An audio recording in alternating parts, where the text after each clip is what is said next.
games and as many rainouts later, the Angels came home to Wrigley Field for another opening ceremony. What a gala occasion it was. The first American League game ever in Los Angeles. With bunting draped over the box seats, the ballpark had a festive look, which was Major League in every respect. A man who had hoped to toss out the first ball in Washington on opening day of 1961 seemed happy to practice at Wrigley for a later date in the capital. Smiling Richard Nixon talked things over with Gene Autry and Casey Stengel. The former vice president visited with players, too. There's Stengel with baseball commissioner Ford Frick. The American League's Ty Cobb was the greatest hitter of them all. One of Cobb's last official acts before his death was to throw out the first ball.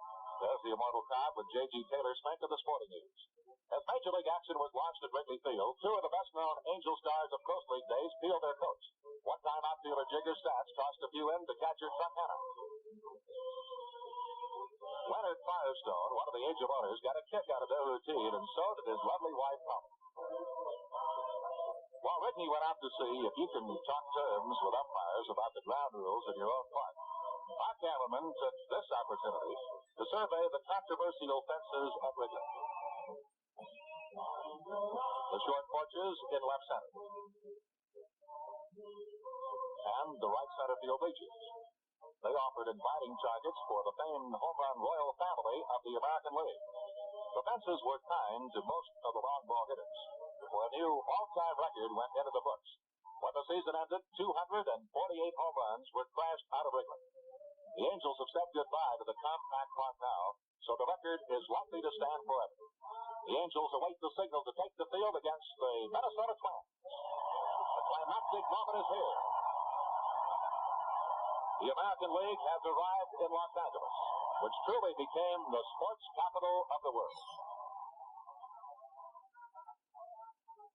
To Eli Gerber went the honor of pitching the first game at home, just as he had done so successfully on the road in Baltimore.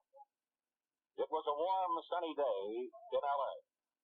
Perhaps the Angels needed a little time to become acclimated.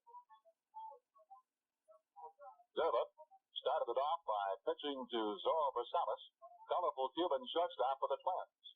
Zorro stays with the head of the pack in stealing bases. And the way the Cuban runs bases, why, you would think Castro was chasing him. Angel power exploded quickly. Watch Earl Abrams' drive lands on top of the left field wall. There it goes, and it's over and out for a two-run homer. Avalon Boulevard is one of the streets bounding Wrigley Field.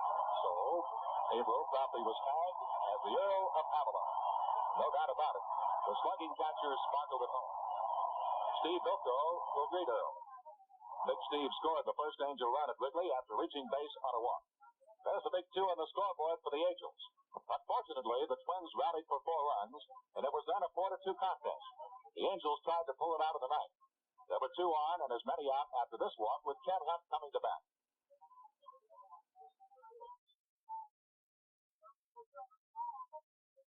Not connected, but once Bob Allison may go to the most spectacular catches of the year. Win or lose, ninth inning drama was commonplace in the House of Thrills. The Angels supplied them, so did the visitors, like this quartet from New York. From the left, you're looking at Elston Howard, Mickey Mantle, Roger Maris, and Yogi Berra. Maris was the most, 61 homers in 61. Mantle was close behind with 54. Yogi Berra hurt the Angels more than many of the other superstars in the American League. Detroit showed us Rocky Calavito and American League batting champion Norm Cash, along with hard-hitting outfielder Al Kaline. And Frank Larry, perhaps baseball's best right-handed pitcher. Bob Sheffing managed the Toothy Tigers. Now Nellie Fox doesn't have a ball in his jaw. That's the White Sox's tobacco jaw. Dick Hauser, Kansas City shortstop, was a sensational rookie. Carmen Killebrew specializes in the long ball. Same for Johnny Romano of Cleveland. Baltimore Jim Gentile crowded 8 Wrigley homers.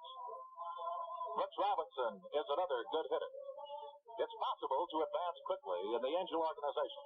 Local boys like pitcher George Conrad of Newhall And outfielder Dick Simpson, talking with farm and scouting director Roland Heeman, leaped from an Angel farm at Statesville to the big club roster in a single year.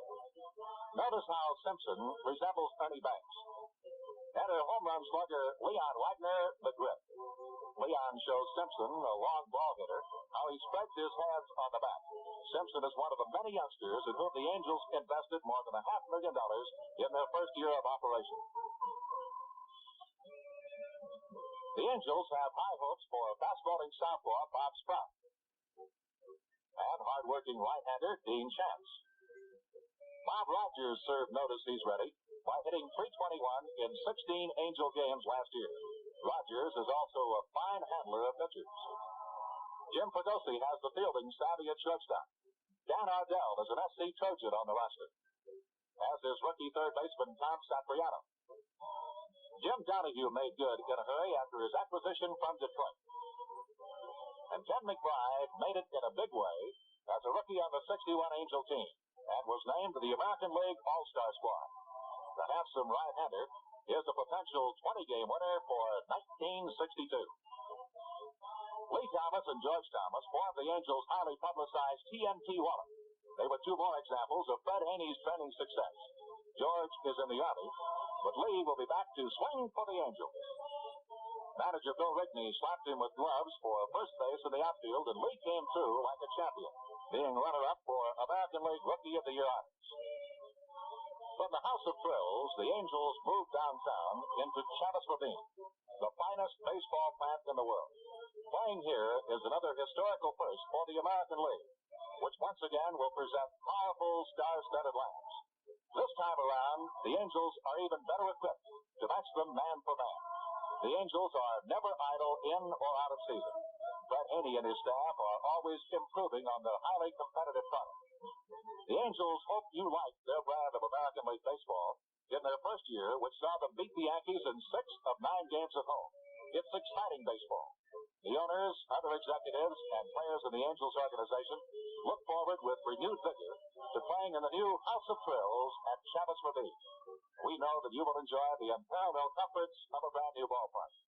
The Angels invite you to Chavez Ravine as often as possible for baseball at its best. Angels and American League Baseball, starring the foremost greats of the game.